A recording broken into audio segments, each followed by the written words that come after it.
Cloud.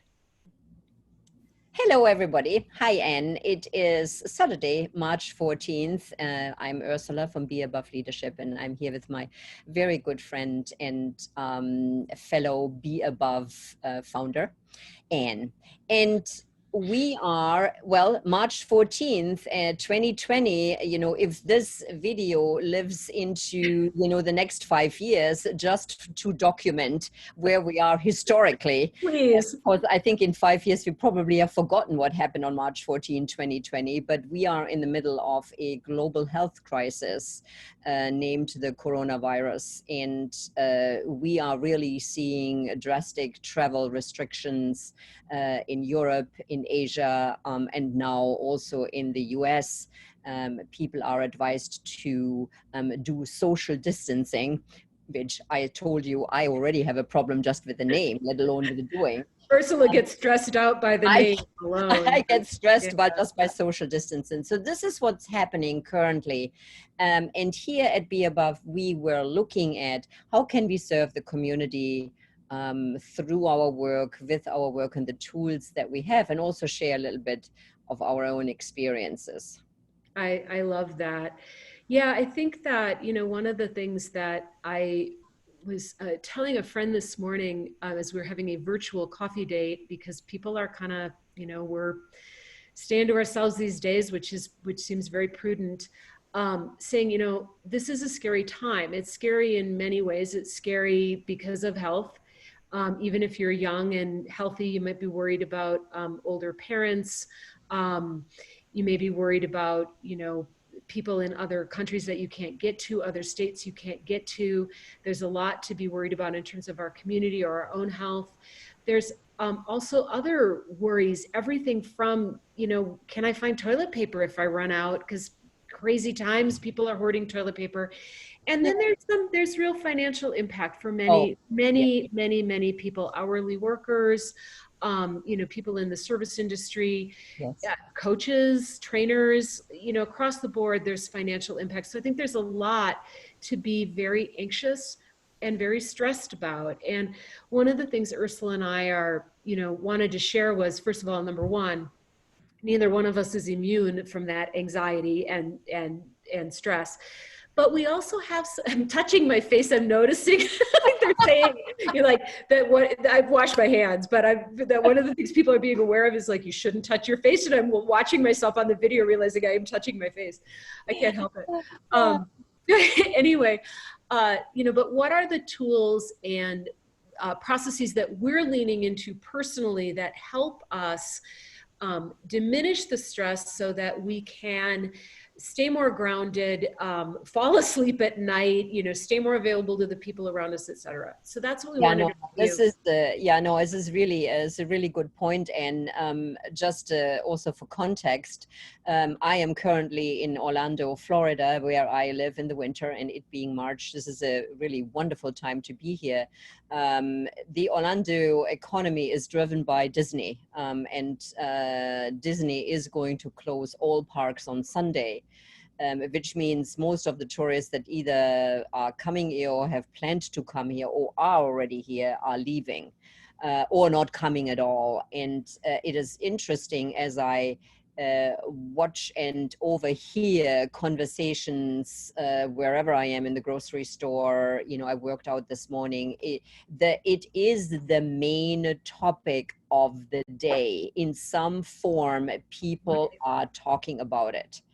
And I think that, who we are as human beings, what our natural inclination is under stress is to reach out. And we can still do that by phone and by computer. But, this is one of the most stressful times I remember in my whole life. And the thing that I most want to do is be with people. Yes. So, and because it is a very good way of help kind of co-regulating our nervous systems, we're feeling like you're not alone, all of that. So one thing is to reach out in any way you can to do those virtual coffee dates, but we wanted to also look at the research on stress and what we know from a scientific perspective reduces stress that may be helpful. So there are 5 things that, according to science and according to testing, when you're in a state of anxiety or stress, do seem to be validated to lower the stress chemicals in your body. And we want to just, I'm going to work, if you have accessed this through our newsletter, there's a list in the newsletter, and we'll also have this available on our website. But there are basically, we call it tools for managing stress. And so we're going to walk you through this and kind of just show you that each one of these things are things that can have an impact on your nervous system in a positive way. So Yeah, the and first, I go want ahead. before we start there, I wanted to say something about being in community. What I am realizing when you and I talked the beginning of this week, I mean, it's fair to say that I was stressed, and I know you were too. And it's an interesting thing that over the course of that conversation, as we were both de-stressing and finding our balance, I could feel your balance and your presence, which then helped my stress. And I think this is the other issue right now. Everybody is stressed, and so these conversations that people are having about panic and what's not working is actually detrimental to their health because they don't balance each other. They just ramp it up. Yeah, because what our emotions are contagious. Yes, And there's a lot of exactly. research around that. So I think your point being that if your nervous system is really fried out with worry, Yeah. legitimate worry, and then you talk to someone else, you can have that kind of impact. But if you can use some of these tools on yourself just for your own health and well-being, it makes you a better resource for others. I think the other thing, then we will get to it. But the other thing I was thinking about was that I'm going to coach this week. I've got a bunch of coaching clients, and I was thinking, oh man, I'm sure there probably many of them are stressed. So what do I need to do? So if you're a coach, this may be helpful as well, because that's part of our service in this time, Yeah. is to regulate ourselves as much as possible so we can be of service to our clients Yes. too. Yeah. So the Absolutely. first researched thing that shows that tends to diminish stress is when a person can simply name how they're feeling. So Ursula, how are you feeling right now? Well, I'm feeling a lot better, but that's many reasons and many conversations with you. But had you asked me that on Wednesday, really the overriding emotion that I felt was fear.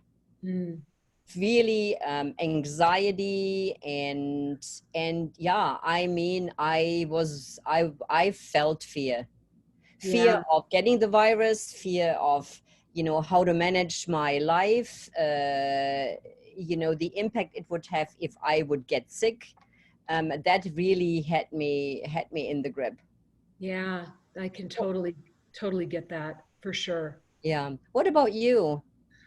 I think for me, the emotion that has also been really present is fear. I think there's something too about there's just a lot of fear swimming around in the air, Yeah. along with the virus. It's the virus of fear as well. But I think for me, it's been financial fear. It's Mm, looking at, canceling a program in Singapore. We've had to be really creative about some other stuff. It's looking at other work that may or may not happen or that gets canceled. I think it's like this grip of like, holy shit, what if I have to start going into my retirement, or what if I have to just put everything on, go into debt to survive yeah. this whole thing, or what if I can't? Yes. When fear really grips a hold of me in the middle of the night, it's like, what if I can't? So it's really this fear around that. Yeah. Yeah, no, I totally get it, and it's interesting that you mentioned the middle of the night. I mean, Tuesday night. I mean, I woke up at 2:30, 2:30, 3 o'clock, and I could not go back to sleep because my brain was just rehashing the what if, the what if, the what if, and eventually I got up at 4:30 and did some work and looked at calendar, and I was beginning to feel better, but as I was lying in bed, my brain was doing somersaults. Makes total sense. Now, just to step out for a minute, one of the things you need to be aware of in terms of naming things, and this goes to what Ursula was talking about before, is that just the simple naming can then kind of go into ramping up more fears. So if you're doing this for yourself or working with somebody else, you want to just have the naming kind of not go on and on. Yeah. And just one thing I am curious, are there any other emotions that are there as well? So there's fear, any other emotions that come to mind? Well, I mean, quite honestly, I got pissed, excuse my Yeah, French. no, I go was ahead. angry. I mean, I Yeah, was I was angry. I was saying like, what are people doing? You know, I mean, this whole thing about the toilet paper. It's like what? Like why is this yeah, why is not having toilet paper life threatening? And you know, people hoarding, buying yeah. car full of toilet paper, and then the people that need it then don't have it. I mean, I just got angry about the government. I mean, anybody. Yeah, you know, I got mad. the reason I asked you that is as I was sort of checking in to see any other emotions, I'm angry. I'm angry that I'm not even sure who to be angry at exactly. This is, like, is it because of the Chinese wet markets, or is it because our government didn't handle it, or, whatever. But I am sort of angry. It feel like part of my emotion is this feeling like it's unfair. It's unfair. I just wanted to go on with my life in the way that I had it planned. And I noticed there's some anger there too. And it does actually feel good to name that. Yes, That yes, actually feels better to name than just the fear. yes, Like, yes, I oh, I'm agree. angry. It Okay. feels like there's a little bit of energy, you know, that gets released. It was quite funny. I was talking with a buddy on Wednesday, and we had the same reaction to the toilet paper. Now, if you have bought toilet paper, I apologize. This is not a judgment. It's just my own, you know, curiosity of why this is important. Anyway, she and I sort of bonded over this frustration Yeah. of not finding toilet paper, and that felt good because there was somebody else who really understood me and I understood her. So that was So helpful. kind of check in with emotion, and we think emotions are very, very personal and very complex. But one place to look in is sort of in the 7 levels, the BEabove 7 levels, is to say, do I have feelings of hopelessness, do I have feelings of fear, do I have feelings of frustration, and to kind of check in and maybe clean out there. Because we don't this what ends up making emotions more stressful is when they're suppressed. So Yeah. being able to say, I'm not sure who I'm angry about, but damn it, I had my whole spring planned out. I knew exactly how much money I was going to make, and it's all, like up Oh, in there. I I wanted thought I had it under control. I wanted to renovate my bathroom. Not going And to happen. and so today I got a message from Wayfair, and they have a special on, you know, bathroom countertops and bathroom vanity Yeah. units. And I looked at it longingly and I thought, well, that's not going to work anymore. Okay, well, let's move to the second. So the first one was naming the emotion. We probably have done that sufficiently at this point. We don't want it to go too far where it just becomes a bitch session. By the way, one of the most effective ways to do this is actually write it down. Yes. But again, you don't want to cycle into oh, woe is me. Okay, so the next one is controlling the environment. So the question here is, Ursula, what can you do right now? What can you do maybe to make this social isolation time, what is under your control? What can you do? Yeah. Well, and I think that this is what really helped when I got out of bed at 4 o'clock in the morning. I thought I need to do something. And, you know, what I can do is have a look at my calendar, schedule a call with our delightful assistant, Kelly, and work on, you know, a project that you and I are working on, where we were exploring various technology, which, funnily enough, technology, as you know me, is not my thing. But in the absence of something else entertaining, all of a sudden technology became, you know, I can learn something here. So let me schedule this. So I have control over my schedule. I have control over what I do, when I do it, and with whom I do it. And that I found very, very useful. I really love that. And it makes me think of a meme I've seen on Facebook, which is basically like, it was a whole list of things, but the first one was relationships aren't canceled. You Yes, know, like church might be canceled, but relationships aren't canceled. And yes. we're going to talk about shifting perspectives in a little bit. But I think about in terms of my controlling the environment, it's like, oh, well, let me schedule some virtual coffees. Let me look to see, like what is the best time to go to the grocery store. Am I going to get up early to go when it's less crowded? That feels good. What can, it's kind of, as you said, it's like, what can I do during this time? What are some, a lot of people have been saying this, like, what are some projects that I can take on? Just because I can't do what I had planned to do, what I can control is making other plans, right? Yeah, and I think the other thing that helped me is looking into the future. You know, Mhm. I mean, we don't know when this is going to get better. However, you know, if I look at the fall, that feels like energetically further away. And so really looking at fall and going, okay, I can't do this now, but September, October, there might be an option here. There might be an Right.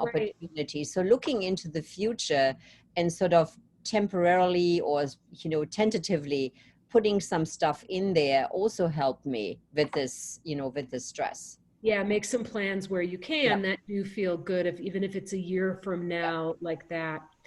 The next one, so we've had naming how you feel, we've had changing or controlling what you can control.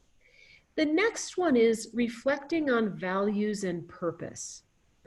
So, what are you noticing? Like, what values feel really important to you right now during this social isolation, global pandemic time? Yeah, this is a really good question. You know, as you know, one of my biggest values is freedom and ease, and Doesn't that feel free or ain't easy. happening right now. Okay, that's back to anger. Yeah. No, I am just, you know, I'm just aware. However, there is something about those two values that seemingly seem impossible to honor at this moment in time. However, there is still, I am still free to choose Yeah. within my environment, within the world where I live, within my relationships. I still have freedom to choose what I do and how I do it. Now, this might look differently, but I still have some freedom over my choices, and that really is really important to me. I mean, if you take freedom away from me, I'm not a happy camper. So I think freedom, and I think the other one is, and this is interesting, is really service, which is really not one of my top values. But I think when it comes to crisis, that sort of bubbles up. And so the first thing that I realized this week is, you know, I just want to help people. Yeah. Yeah. Oh, I love that. And the other thing I'm really hearing, it just to go back for a moment to the freedom, is that, sort of what's coming to me is like, nobody can take your values away. Values are not canceled. Just like, church I might love be that. canceled, but values are not. And Yes. we might have to get more creative Yes. or about how we find to honor freedom when we don't feel like we're free to do everything. Yes. Well, then how can you? Yes. It really is what I'm hearing This you. is a really good point. I love that you're saying that. And I was really not conscious of that. But I love that you're saying your values are not canceled. And really, what's so important about that is because values are an internal thing. Yeah, It's like how you hold yourself, and nobody can take that away from you. yeah. I love that. I love that. Are not canceled. So, how about you? Um, I think this was really interesting because I do think this was something that got me out of the fear. Mm, I think the whole fear around, you're not that it's easy for anybody, nobody, but, I look at this and I'm like, I'm single. I'm supporting myself and three hungry cats. Who, by the way, think that you this is have you have three cats. I only have a dog. we have No, a dog that's and a a lot husband. easier. But I'm, that, by the way, the cats actually think this is the best thing that ever happened to them because mom's just home. She's not getting on a plane. There's no suitcases. They think this is awesome. So anyway, I think the thing that got me what I really started recognizing is, who am I being from fear, which was, I think, you know, like, okay, how do I get what I need and what I want? And, you know, holy shit, how do we protect BEabove as a business? And it was really not getting me out of the stress, but looking to say, what can I contribute in this time that nobody's gonna, and no, my God, I mean, the last thing I want to do is sign up for any learning opportunities, which is what Ursula and I do for a living, is provide learning opportunities. And, you know, I totally get, like, that's not what's on my mind either. So when I'm worried about that, that shuts me down. But when I look to see, okay, what, you know, I am not a first responder. Yeah. I don't work in a hospital. Yeah. You know, I don't, you know, that's not what I do. What do I do? And how can I bring that? How can I Yeah. contribute and serve? And to me, what seemed like the best way is to help reduce stress. That just seemed like the, you know, if we can do that in any way. And that reduced my stress. Looking at That's that really, part of things reduce my stress. So I think the value around community yeah. and service and helping, uh, that has become bigger than my own fear. Yeah, that makes complete sense. You know, I've sort of revisited the various happiness studies that are out there, and they do say, number one, relationship, being in relationship is important, but service. Yeah. People are happier when they can make a contribution, when they can help others. And I think we have seen that in other sort of disastrous circumstances, Yeah. like, Hurricane Katrina, 9/11, how the whole community just came together to support each other.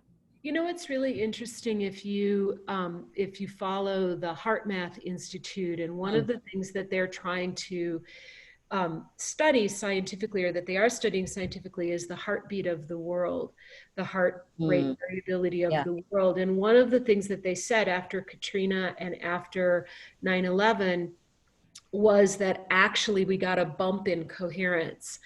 And that's our opportunity here, is either to go more incoherent or to really lean into this goodness that we are. And there's a selfish reason to do it. It really was the thing. I think this one, and then the next step, was the thing that most helped me get out of my own, um, I really not pretty dark place yeah, of being scared. That, and it's fine to be scared. It's part of the human condition. It just had me a little paralyzed, mm, and I would prefer not to be paralyzed, because I don't like the feeling, frankly. yeah, So yeah. this value, and I think also you know, I share the value of freedom. I also have a value of learning, Yes, and yes. I do have a huge value of learning. And so I'm like, what can, you know, like, okay, where are my books and what can I study? And I've got all this time now. And so part of what I said to myself is, I want to feel like, somebody posted that Isaac Newton like discovered some big thing when he was under quarantine from the plague. And I thought, let's be Isaac Newton. Like, let's use like I've got this amazing uninterrupted time to really dive deep into some stuff. So how do I do that? So I think that value of learning was Oh, also. that is, I love that. And this is also a little bit also ties into controlling the environment, because you can control your reading time, the books you read, and what you spend your energy on versus, watching CNN for 6 hours, which Right. I And I will. think this leads to the next one. So we've had naming the emotion, controlling the environment, focusing on values and purpose. And then the next one is taking a different perspective. So what, you know, like, what perspective have you shifted, or do you want to shift, or what's a different perspective? Well, you just brought it up. I would like to have the Isaac Newton perspective. If that's even true, but we'll take it as a metaphor. Or, or let it be the Einstein perspective. I like the Isaac Newton perspective. Yeah, Yeah. I do. You brought that up, and I really love that. So that would be a really great perspective to have. Another perspective that when I'm really calm and grounded and all that, you know, when all the little pieces in this world now at this moment fit together, I am aware, and you and I talked about this, that there seems to be a bigger stake than it just being a virus. I think we are being called into something. Yeah.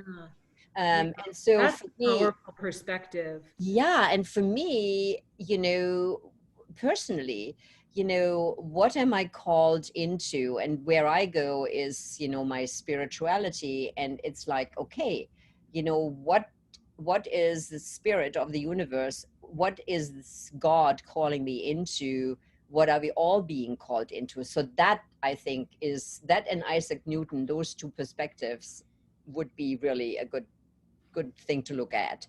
I love that. I remember when I first heard this research, and this, by the way, we're giving you these in order of effectiveness as best we can tell according to the research. You know, naming the emotion doesn't have as big an impact, and you can probably even feel it as we're talking, you know, as um, values or perspectives. And when I first heard about this, one of the researchers said that if he could give every human being one skill that would lead to sort of the most effective life, it would be the ability to take another perspective. Because, man, to have the brain find some way of holding this in some way is really critical. And I think that this has been looping in my brain. You said something to me, I think yesterday, as we were canceling trips and looking at whether another client is going to go through with the training and like that, and you said, man, we're going to be busy this fall. Right? Well, that's another perspective. Yeah, you're right. Oh, I was like, oh, okay, so maybe I'm not making as much now. Maybe I'll make more in the fall, maybe not. But it was really helpful. It kind of shakes something loose, it disrupts. I'm trying to think, oh, other perspectives that I have had have been gratitude Mm, and saying, you know, even as I sit here thinking, well, what if I have to, you know, use credit cards? One thing that's true, and I feel very blessed for this, is I don't have actually any credit card debt at this point in my life. For one of the first times in many years, I don't have any. So there's a gratefulness there of saying, well, you know what? I have that. yes. That's, I have a little bit of money in savings. Like, though, okay, and you're worried, but here's another perspective. You have resources. So Yes. there's a little bit of a, not in a shaming way, Yeah. but you know, I like to think of it as a like, hold on, young lady, hold on, young lady. You know, you're all worried, but you actually have some money in savings. Yeah. So, you know, back to the service, like, don't don't make your thing a big deal, because there are people that are, you know, having it much worse off. uh, Yes. and then how can you, how and in what ways can you help? So Yeah. there's that. um, I think there's the perspective of this is a one of my friends today said, this is a forced retreat. How many of us have been longing for a retreat where we could get all this stuff done? You Yeah. know, there's ways of saying this is an opportunity to really go deep with family. All of those are new perspectives. They're not right or wrong. They're just another way of looking at it. Looking at it. Yeah. Um, I listened to somebody, a scientist in Minneapolis at a news conference, and he said something very interesting. He said, you know, we've all been in the rat race for so many years. This is forcing us to slow down, and that might not be a bad thing. Yeah, and I love that perspective. And if you can do it in a way, and maybe using some of these tools will help, that you're slowing down with a calm heart. Because if you're just slowing down, but your nervous system is really, really disrupted because you're so worried about, you know, health and money and the global economy and all of that. Not that you shouldn't be, but if you do that, number one, it won't be any break. And number two, we know the research is so strong that the more stress hormones you have, the more compromised your immune system. Yes. So one really good way to stay well is do anything you can to reduce your stress. And we've got so far: name the emotion, control the environment, focus on values, and do your best to honor those, and look for a perspective that will serve you. I love this quote from Dr. Dan Siegel. He says, find a story you can live with. Yeah. Yeah, I like that. And I think what I really like about the stress management sequence, when we get to this perspective, so I want to encourage everybody to do it step by step, because I think by the time we get to perspectives, it actually feels authentic, Yeah. rather than, oh, you know, I'm going to ignore the woo of the world and I'm just going to look at Isaac Newton. Well, no, you know, by the time you've really named the emotion and looked at the controlling the environment and have done the steps, by the time you get to perspectives, it really will feel authentically true, that you can look out the window and go, this is a different way of looking at it. Yeah, and I love that you say that, because we've got one more step, but I'm going to just step out for a minute and talk about why what Ursula is saying is so true, in a very, very basic way. When we are processing a lot of stress, a lot of structures all throughout the brain are activated. And they probably include things like the amygdala and the hippocampus and parts that make up what people call the limbic system. And a lot of these areas of our brain tend to participate with the hypothalamus to release stress chemicals into our body. And they tend to be parts that operate a little below the surface. We'll just put it that way. When we have to answer questions like what values are important to us, you have to also engage your prefrontal cortex, which is right here, and other parts that are literally somewhat higher up in the brain. And when you do that, one of the things that can happen is neurotransmitters that calm down, these fight or flight neurotransmitters. So in a very basic way, bottom up, what you're getting with all of this fear and anxiety is more and more adrenaline going into your brain in the form of norepinephrine. As you start looking at things like what values are important to me, what you're hopefully going to get is some GABA. And GABA is the chief inhibitory neurotransmitter. And what that's designed to do is calm things down. Yes. So you can rile things up or calm things down. And asking questions like, take another perspective. Well, the lower parts of your brain, they don't really participate in that question. That's not their job. Yeah. But this higher part of the brain that then can get the brain to release GABA does. Yeah. So I think literally what's happening is you're poking the GABA button. Does Yes. that make sense, Ursula, the Yeah, way no, I love it. This is really beautifully said. Oh my, it's very clear. A very complex process, but very complex, but very, very nicely done. And I love the GABA button because, you know, again, starting with naming the emotion, you press it, and then, you know, you step by step. It's more and more and more. There's more calming. The brain gets calmer and calmer. And I think that's why when I was saying, when I was sort of stuck in this fear, and then I could go to, you know what, I'm going to honor my value of service. That was just a big old press on the GABA button. And all of a sudden, what ended up happening is I had all of these ideas that I couldn't have from fear. Didn't occur to me to, you know, yesterday I wrote a blog post about best practices in virtual learning because you and I have studied that. And I wanted to share that with the community. That felt like another way that we could serve. So, but I couldn't even think of that when I was in my own fear because the chemical balance in my brain would not allow it. But you press that old GABA button by doing some of the things that Ursula and I are talking about today, you end up with more access to creativity and innovation. And making smarter decisions. And I think we really need that now. We need people to be mindful of the decisions that they're making, not from panic and fear, but from, you know, from their higher brains. So, like how many rolls of toilet paper you actually need. Okay, the last one is actually mindfulness. Yes. And we know that being present to what is, what you're aware of right here, right now, has a profound impact on certain types of stress. So if you take a breath, just tell me, what do you even notice in your body right now, Ursula? Well, I have to say, you know, going through the various layers of the stress management tool has helped me be able to take a deep breath and be present. this is the last thing I wanted, a couple of days ago. I did not want to be present how icky I felt and how panicked and, and I was beginning to imagine symptoms. I had a sore throat and, was I coughing? Was I sneezing? Like, did I have body aches? Oh my gosh. I have to cough. Am I You're making me laugh.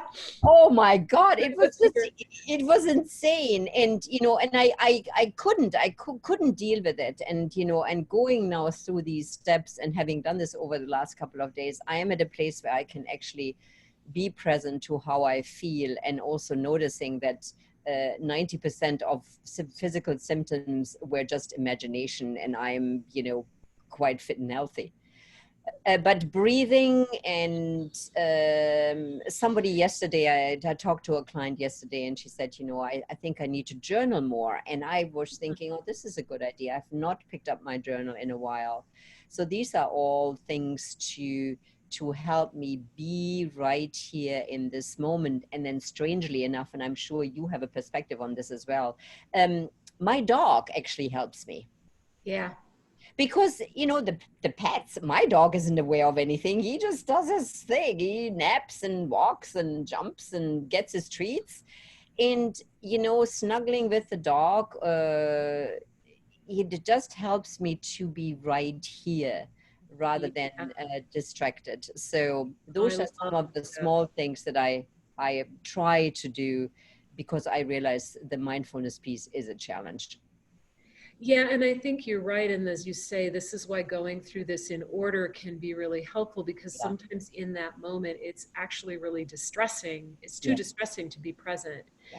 But I also think about this as a perspective as well as a presence, that I think about that thing Eckhart Tolle says, which is that I sort of translated to everything's actually okay right now. Mm-hmm. Like, is everything okay right now? Yes.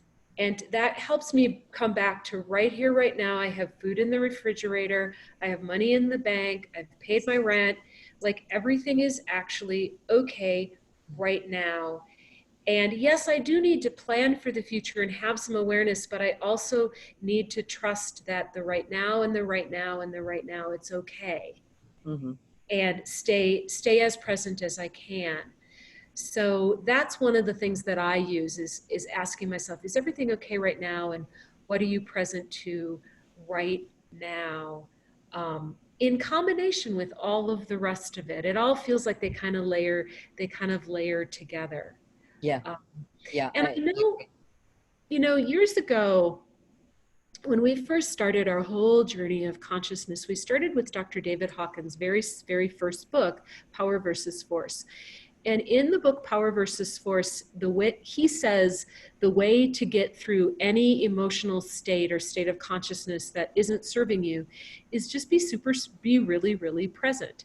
And, I used to have a lot of anxiety about going to meetings and speaking and presenting or even coaching or leading a training. All of those things used to bring up a lot of anxiety, and I would be driving to a meeting and I would just do David Hawkins on it. And I would just say to myself, okay, you're anxious. What does that feel like? Where is it in your body? Where are you noticing it? I have discovered that generally for me, my physical sensations around things like anxiety, fear, irritation, whatever, tend to show up in my core. They tend to be from here to, the lower regions. Generally, usually throat, heart, and gut. Yeah. And if I just send what Dan Siegel calls a spoke of awareness, just down to like, okay, what is there? And doing this work inspired by David Hawkins over many years made me realize that the more that I put awareness there, the more that it was like leaning into a knot in your shoulder, it would dissipate. It wouldn't get worse. Yes. It would dissipate. And I would do this like in the car on the way to a training and not try to get rid of it, but just try to be with it. Yeah. What's there? Where am I noticing it? How big is it? What color is it? What is that sensation? By the time I would get to the training, it would be gone. And I think it's actually one of the most powerful things you can do is, as one of my friends said, is just feel the feels. Yeah. Feel the feels, feel the anger, feel the hopelessness, notice it. Your body will be participating with you, and just give it that honor and pay attention to what's there, because I have never seen anything move it the way that presence does.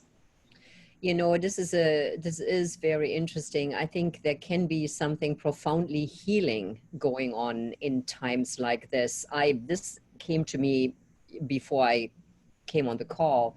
I was sitting outside and pondering where my anxiety shows up, and I feel it in my stomach, and I feel it in my shoulders, Mm. most of the time. And I thought, what is this anxiety about? And it really is, for me, it's about physical health. And it has been I, how shall I say this? My anxiety can get activated around that topic, particularly when I'm traveling. Yeah. So there is something here that really usually challenges me right now. And I was thinking, if I can be present to that in these times, I am wondering, moving into the future, whether there's something in my body and in my soul and my spirit that will be healed, that this anxiety will not show up anymore to this degree. So I just want to offer that as a sort of mindfulness. Another place to look for is like, what is this about that I get freaked out, not so much about toilet paper and other things and supplies, but what if I get the virus? Oh my God, that's looking there for me was, kind of interesting. Yeah, and I think I really want to highlight something you said, because this also goes to neuroscience, and that the more that we practice, you end up with with what they call neuroplasticity. The more you practice, the better you get at it, and the more that you practice being present to difficult sensations, the better you get at it, and the less they run your life. Yes. And so, in any arena, whatever we do, whatever we tend to do, we tend to do. So, Yeah, it's sort of the bottom exactly. line of that. Yeah. And I think this does give us this opportunity to look there and practice and be there. So, just to go back through, name the emotion. How are you feeling really, without getting into a huge collusion and ain't it awful and hours on the phone of ramping everybody up. Um, Controlling the environment, doing what you can, looking to see where do you have control, what can you change, what can you do. Values, focusing on what is actually really important to you in this time and how do you honor that, Yeah. the antidote to fear. uh, Finding a perspective, finding a frame that you can live with, even if that perspective is this too shall pass, that's a perspective. If that's as much as you can do that. Yeah. And then the fifth one is being present, allowing yourself to be present and honor the feelings that you're having, noticing them, go a little deeper into them, leaning into them. And that will, as Ursula was saying, this probably will serve you in other areas of your life. Yes. Any final words, my dear? That was really fun. It was very fun. It was lovely. And I hope that everybody who is listening will get something out of it, and will use what we are offering in these really challenging times. The handout will be shared as well. So thank you. This call in itself, just being with you and everybody out there, has really helped me feel a lot more happy and optimistic.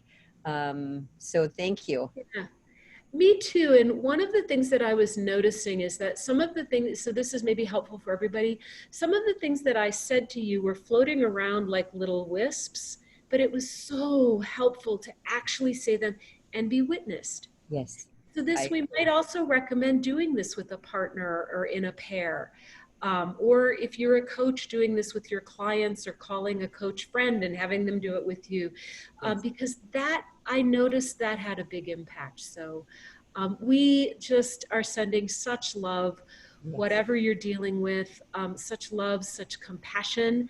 And hopefully we all get through this together. So thanks everybody.